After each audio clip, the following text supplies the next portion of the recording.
રાજકોટ મનપા દ્વારા તિરંગા યાત્રા યોજાઈ। બહુમાળી ભવન ચોકથી જ્યુબિલી ચોક સુધી આ યાત્રા નીકળી। નાના મોટા 12 સ્ટેજ પર સાંસ્કૃતિક કાર્યક્રમો, તેમાં તિરંગા યાત્રામાં દેશભક્તિના ગીતો ગુંજ્યા। ધારાસભ્યો, નગરસેવકો સહિત અગ્રણીઓ તેમાં જોડાયા। વિદ્યાર્થીઓ અને નાગરિકો પણ યાત્રામાં જોડાયા હતા।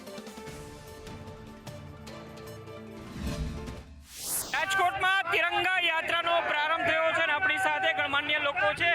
ઉદયભાઈ, શું કહેશો તિરંગા યાત્રા? ખૂબ આનંદ છે, ઉત્સાહ છે, બધાને ખૂબ ખૂબ શુભકામના।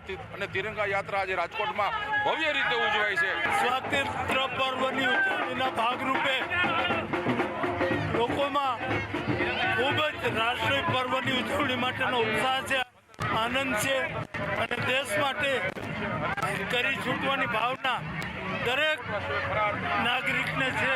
એના ભાગરૂપે યોજાયેલા આ તિરંગા યાત્રા રાજકોટમાં ખૂબ જ સફળ રહી છે। તિરંગા યાત્રા રાજકોટ મહાનગર દ્વારા યોજાઈ રહી છે। સૌ રાજકોટવાસીઓ તિરંગાને આનબાનને શાનને મહત્વ આપવા માટે આવી રહ્યા છે। સૌને શુભકામના પાઠવું છું। આદરણીય મોદી સાહેબનું હર ઘર તિરંગા અભિયાન છે, એ ખરા અર્થમાં રાજકોટવાસીઓએ પોતાનું અભિયાન ગણીને તિરંગાનું સન્માન આપવા માટે આવી છે। કેમેરામેન